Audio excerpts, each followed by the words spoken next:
Hello everyone. आज चाहिँ हामी प्रपर्टिज अफ रेडियो एक्टिभ रेडिएसन्सहरू हेर्न गइरहेका छौँ। यो चाहिँ हाम्रो क्लास 12 को मोडर्न फिजिक्सको रेडियो एक्टिभिटी भन्ने च्याप्टरबाट हामीले अब केही प्रपर्टिजहरू डिस्कस गर्न गइरहेका छौँ। सो पहिलो के छ भने हामीसँग तीनटा रेडिएसन थियो जुन रेडियो एक्टिभिटीबाट आउन सक्छ। के त भन्दा अल्फा, बीटा र गामा तीनटा प्रकारको रेडिएसनहरू आउन सक्थे हैन। सो अब यो तीनटा रेडिएसन भइसकेपछि हामी यो तीनटा रेडिएसनको केही प्रपर्टिजहरू चाहिँ यहाँनिर डिस्कस गर्छौँ। पहिलो कुरा भनेको अल्फा पार्टिकल्सको पहिलो प्रपर्टी के छ, they are nuclei of helium atoms. So हाम्रो हिलियम एटम भनेको के हुन्छ त 2He4 हुन्छ। यसको मैले फिगर बनाउने भने कस्तो हुन्छ भन्दा हिलियमको अलिकति यहाँनिर के हुन्छ त दुईटा प्रोटोन हुन्छ हैन र दुईटा के हुन्छ त न्युट्रोनहरू हुन्छ र यो वरिपरि चाहिँ के हुन्छ त हाम्रो यसरी घुमिरहेको हुन्छ। सो इलेक्ट्रोनहरू यो वरिपरि घुमिरहेको हुन्छ। दुईटा इलेक्ट्रोन हुन्थ्यो हैन, दुईटा इलेक्ट्रोन हुन्थ्यो तर के भयो त भन्दा यो दुईटा इलेक्ट्रोनै हट्ने भयो। यो दुईटा इलेक्ट्रोन हट्दा के भयो त यसले यहाँनिर चाहिँ पोजिटिभ चार्ज गेन गर्ने भयो हैन। सो यो चाहिँ के हो त they are nuclei of helium atoms र दोस्रो प्रपर्टी यसले सेटिस्फाई गर्यो, they are positively charge particles. यहाँबाट दुईटा इलेक्ट्रोन हट्यो त्यही भएर दुईटा पोजिटिभ चार्ज आयो। यसलाई के पनि भन्छ त डबली आयोनाइज्ड हिलियम एटम भनेर पनि भन्छ। हामीले जुन रदरफोर्ड अल्फा स्क्याटरिङ एक्सपेरिमेन्टमा अल्फा पार्टिकल्स भनेर युज गरेका थियौँ त्यो यही डबली आयोनाइज्ड हिलियम एटम हो है। त्यसै गरी rest mass is equals to 6.4 × 10⁻27। Rest mass भनेको चाहिँ के हो त भन्दा जब यो मोसनमा छैन नि, मोसनमा नभएको बेला रेस्ट मास हुन्छ। रेस्ट मासको फर्मुला हाम्रो m is equals to m0 root under 1 - v²/c² हो। यहाँबाट के थाहा पाइन्छ भने सपोज यो हाम्रो m भनेको रिलेटिभिस्टिक मास हो, यो m0 भनेको हाम्रो रेस्ट मास हो।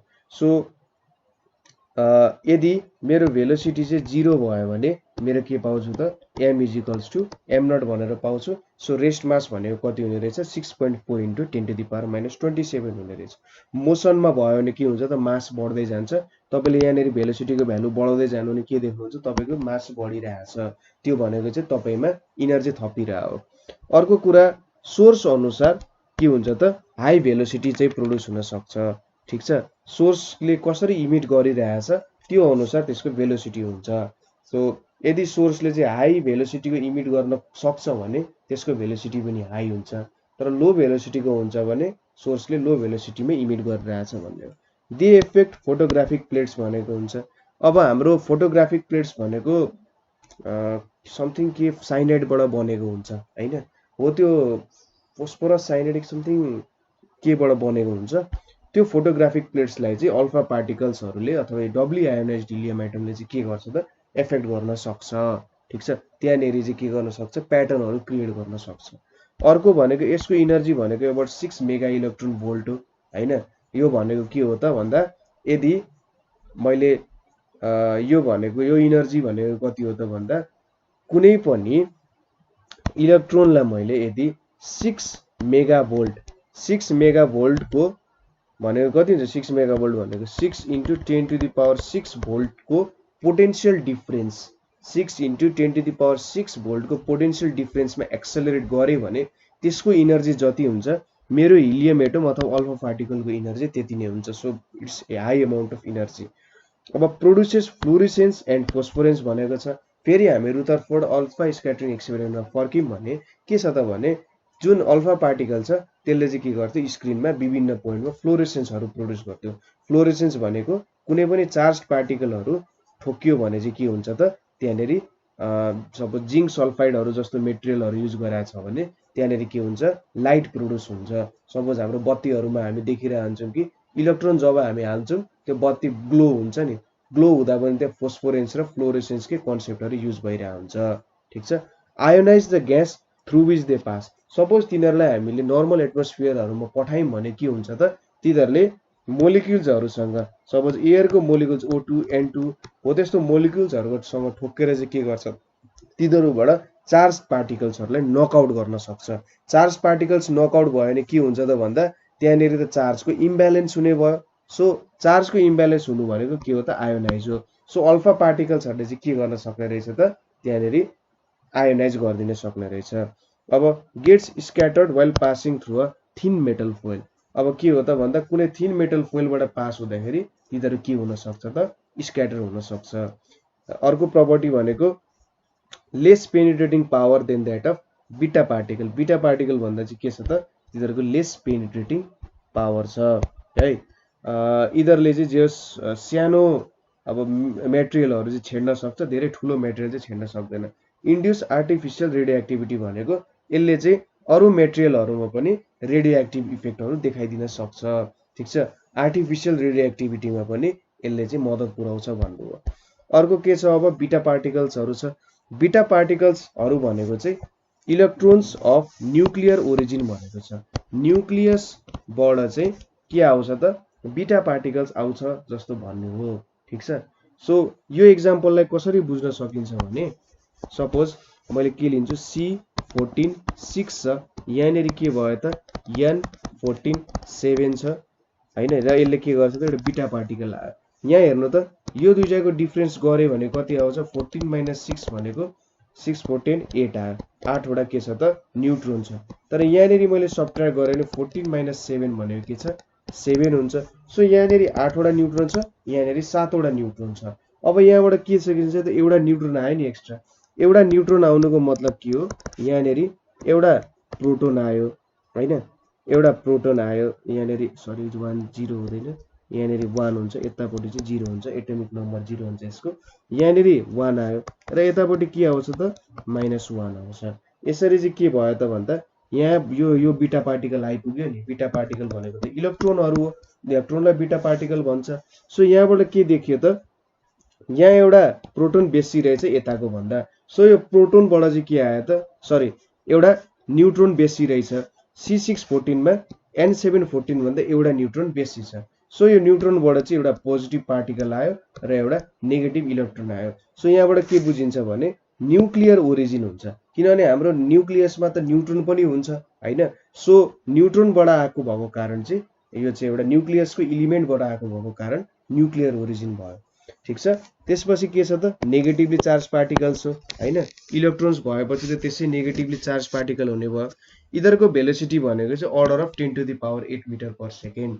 ठिक छ, लगभग लाइटकै भेलोसिटीको नजिक छ। लाइटको भेलोसिटी भन्दा जे 3 टाइम्स 4 टाइम्सले सानो छ है। Energy ranges from 2 to 3 mega electron volt. हाम्रो अल्फा पार्टिकलको इनर्जी कति त 6 मेगा इलेक्ट्रोन भोल्ट, यसको चाहिँ 2 to 3 मेगा इलेक्ट्रोन भोल्ट भनेपछि अलिकति कम इनर्जी छ भन्नु जस्तो। यिनीहरू डिफ्लेक्टेड बाइ इलेक्ट्रिक र म्याग्नेटिक फिल्ड्स हुन्छन्, किनभने इलेक्ट्रोन हो, चार्ज पार्टिकल हो। चार्ज पार्टिकल भएपछि के हुन्छ इलेक्ट्रिक र म्याग्नेटिक फिल्डले डिफ्लेक्ट हुन्छ। इलेक्ट्रिक फिल्डमा डिफ्लेक्ट भयो भने प्याराबोलिक पाथमा जान्छ, म्याग्नेटिक फिल्डमा चाहिँ के गर्छ त एउटा सर्कुलर पाथमा जान खोज्छ यसले। इफेक्ट फोटोग्राफिक प्लेट्स हैन, फोटोग्राफिक प्लेट्सहरूलाई इफेक्ट गर्न सक्छ। अल्फा पार्टिकल्सको भन्दा 100 टाइम्सले धेरै के हुन्छ त पेनिट्रेटिङ पावर हुन्छ। ठिक छ, पेनिट्रेटिङ पावर हुने भयो। यसले पनि फ्लोरेसेन्स र फोस्फोरेन्स प्रोड्युस गर्छ। त्यसै गरी आर्टिफिसियल रेडियो एक्टिभिटी पनि यसले इन्ड्युस गर्न सक्छ। अब अर्को भनेको हाम्रो गामा रेज हो। गामा रेज भनेको चाहिँ electromagnetic waves of short wavelength, एकदमै सानो वेभलेन्थ र एकदमै हाई फ्रिक्वेन्सी भएको के हो त गामा रेज हो। गामा रेजलाई चाहिँ के पनि भन्छ भने सबसे इनर्जेटिक इलेक्ट्रोम्याग्नेटिक रेडिएसनमा गामा रेज पनि पर्छ है, सबसे इनर्जेटिक रेडिएसनमा। र यसको भेलोसिटी आखिर इलेक्ट्रोम्याग्नेटिक वेव्स भएपछि यसको भेलोसिटी लाइटसँगै इक्वल हुन्छ 3 × 10 to the power 8 metre per second. अब इलेक्ट्रोम्याग्नेटिक रेडिएसन भएपछि यसलाई इलेक्ट्रिक र म्याग्नेटिक फिल्डले के गर्छ त डिफ्लेक्ट गर्न सक्दैन। प्योर इलेक्ट्रोम्याग्नेटिक वेभ भएपछि के भयो त यसलाई इलेक्ट्रिक र म्याग्नेटिक फिल्डले डिफ्लेक्ट गर्न सक्दैन। यसले चाहिँ फोटोग्राफिक प्लेट्सहरूलाई इफेक्ट गर्छ। फ्लोरेसेन्स अन सम मेटेरियल्स प्रोड्युस गर्छ। एकदमै धेरै हाई पेनिट्रेटिङ पावर हुन्छ, अल्फा र बिटा पार्टिकल भन्दा धेरै पेनिट्रेटिङ पावर हुन्छ। यसले चाहिँ अब सिधै यो रेडिएसन चाहिँ कहीँबाट ट्राभल भयो भने यसले चाहिँ म्युटेसन गरिदिन सक्छ। हाम्रो सेलमा यो प्रोड्युस भयो भने यो गयो भने म्युटेसन हुन्छ, हाम्रो सेलहरू नै कुहाइदिन्छ कि यसले, यति धेरै पेनिट्रेटिङ पावर हुन्छ। क्यान्सरहरू कज गर्न सक्छ यसले। ठिक छ, क्यान्सरहरू नै कज गरिदिन्छ। हेर्नु त यसले त न्युक्लियर रियाक्सन पनि गरिदिन्छ क्या, यति पावरफुल हुन्छ कि यसले चाहिँ एटमलाई नै टुक्राइदिन सक्ने रहेछ क्या। भनेपछि कति पावरफुल होला त। सो यसले न्युक्लियर रियाक्सन पनि इन्ड्युस गराइदिन सक्छ। अब गामा रेज जेनरली नेचरमा चाहिँ कसरी प्रोड्युस हुन्छ त भन्दा एकदमै इनर्जेटिक स्टार्सहरूबाट हुन्छ नि, एकदमै धेरै इनर्जेटिक स्टार्सहरूबाट चाहिँ गामा रेजहरू प्रोड्युस भइरहेको हुन्छ र एकदमै धेरै डिस्टेन्ससम्म ट्राभल गर्न सक्छ, धेरै इनर्जेटिक पनि हुन्छ यो गामा रेडिएसनहरू। सो हामीले यहाँनिर रेडिएसनको विभिन्न प्रपर्टिजहरू पढ्यौँ। अब हामीले एउटा सानो एउटा कुरा हेर्ने भनेको के हो त, कज अफ रेडियो एक्टिभिटी। ठिक छ, cause of radio activity, radio एक्टिभिटीको कज के हो त खासमा भन्ने कुरा चाहिँ हामी हेर्न गइरहेछौँ। सो रेडियो एक्टिभिटीमा हामीले के बुझ्नुपर्छ भने हाम्रो जुन न्युक्लियस छ, न्युक्लियसमा के हुन्छ त भन्दा प्रोटोन र न्युट्रोन हुन्छ। मैले रेड कलरले प्रोटोनहरू देखाउन खोजिरहेको छु। सपोज यो मेरो प्रोटोनहरू भयो अरे है, पोजिटिभ चार्जहरू। त्यसै गरी यहाँनिर के हुन्छ त, न्युट्रोन पनि हुन्छ। न्युट्रोन यो मैले है यसरी मेरो न्युट्रोनहरू पनि बसेका हुन्छन् र यो माथि यसरी प्रोटोनहरू पनि हुन्छन् है। सो अब यहाँबाट के देख्न सकिन्छ भने प्रोटोन र न्युट्रोन चाहिँ एक अर्कासँग यहाँ बसिरहेछ हैन। सो अब के हुन्छ भन्दाखेरि हामीले यिनीहरू बीचको फोर्स हेर्यौँ अरे हैन।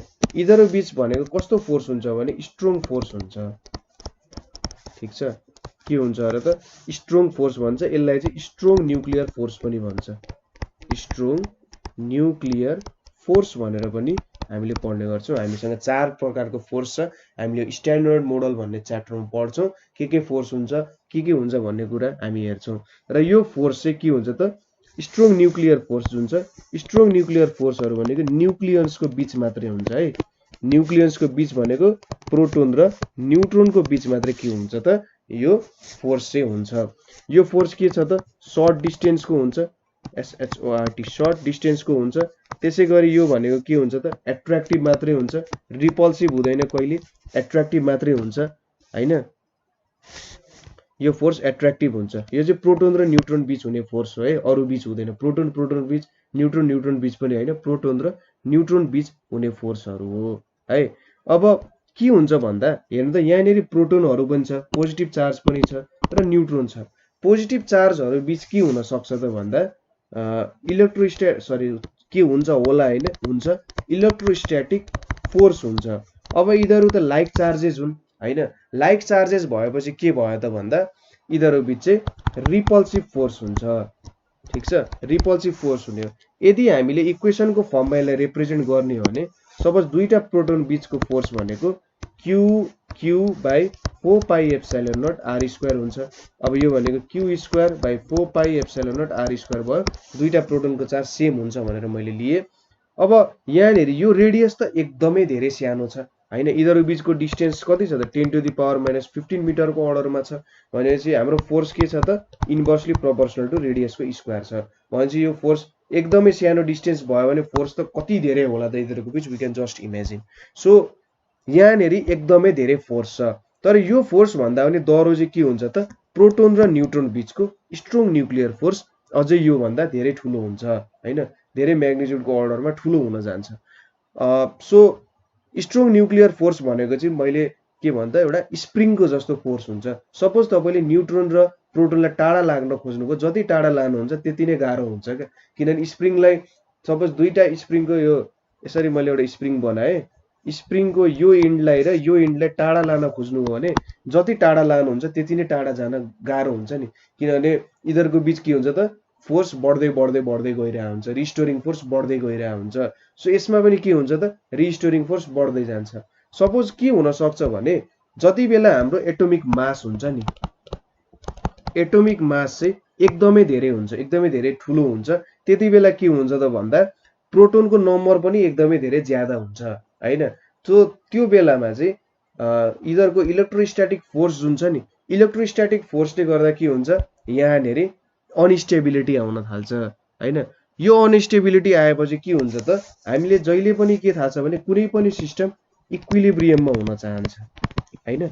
इक्विलिब्रियममा हुनको लागि त अब त्यो अनस्टेबिलिटी हटाउनको लागि र इक्विलिब्रियममा आउनको लागि त के गर्नु पर्यो, यसले इनर्जी लस गर्नु पर्यो। इनर्जी लस नगरी त यो इक्विलिब्रियममा आउन सक्दैन हैन। अब इक्विलिब्रियममा आउनको लागि उसले के गर्न सक्छ त, पार्टिकलहरू लस गर्न सक्छ हैन। पार्टिकलहरू लुज गर्न सक्छ। कस्तो फर्ममा? कि त अल्फा पार्टिकलको फर्ममा कि बिटा पार्टिकलको फर्ममा पनि उसले इनर्जी लस गर्न सक्छ र ऊ आफू स्टेबिलिटीमा हुन सक्छ। ठिक छ, पार्टिकलको फर्ममा पनि लुज गर्न सक्यो र अर्को रेडिएसनको रूपमा पनि लुज गर्न सक्यो। रेडिएसनको रूपमा लुज गर्दा उसले गामा रेडिएसनको रूपमा लस गर्छ। सो एउटा अनस्टेबल न्युक्लियस छ, उसले चाहिँ के गर्छ त आफूले स्टेबिलिटी पाउनको लागि रेडियो एक्टिभ रेडिएसन्सहरू दिन्छ। ठिक छ, रेडियो एक्टिभ रेडिएसन्सहरू बाहिर फ्याल्छ। सो रेडियो एक्टिभ रेडिएसन्स भनेको के हो? यहाँ अल्फा बिटा गामा हो। ठिक छ, अब एटमको हिसाबमा भन्नुपर्दाखेरि ग्राउन्ड स्टेटमा पनि अब एटम त के हुन्छ त ग्राउन्ड स्टेटमा स्टेबल कन्डिसनमै हुन्छ, तर न्युक्लियस अनस्टेबल हुन सक्छ नि। सो स्टेबिलिटीको लागि मैले भने जस्तै उसले चाहिँ के गर्न सक्छ त अल्फा बिटा अथवा गामाको फर्ममा चाहिँ आफ्नो इनर्जी लुज गर्छ र उसले के गर्छ त आफू ग्राउन्ड स्टेटमा आउँछ। सो कुनै पनि न्युक्लियसले रेडियो एक्टिभिटी अथवा रेडियो एक्टिभ रेडिएसन्स प्रोड्युस गर्नुको मतलब के हो भने उसमा धेरै अनस्टेबिलिटी छ, ऊ कहिले पनि अनस्टेबल रहन चाहँदैन र अनस्टेबिलिटी हटाउनको लागि उसले के गर्छ त भन्दा रेडिएसन्सहरू फाल्न सक्छ। और उसले चाहिँ पार्टिकल्सहरूको फर्ममा पनि के गर्न सक्छ? अनस्टेबिलिटीलाई हटाउन सक्छ। सो रेडियो एक्टिभिटीको कज भनेको चाहिँ स्टेबिलिटी गेन गर्नको लागि उसले रेडिएसन्सहरू बाहिर फ्याँक्नु हो। सो आशा छ तपाईँले बुझ्नुभयो होला विभिन्न प्रपर्टिज अल्फा बिटा पार्टिकल्सहरू र गामा रेजहरूको बारेमा हामीले प्रपर्टिजहरू डिस्कस गर्यौँ। त्यसै गरी कज अफ रेडियो एक्टिभिटीको बारे पनि हामीले डिस्कसन गर्यौँ। सो कतै बुझ्नु भएन अरू कतै क्वेसन छ भने हामीले सोध्नु होला।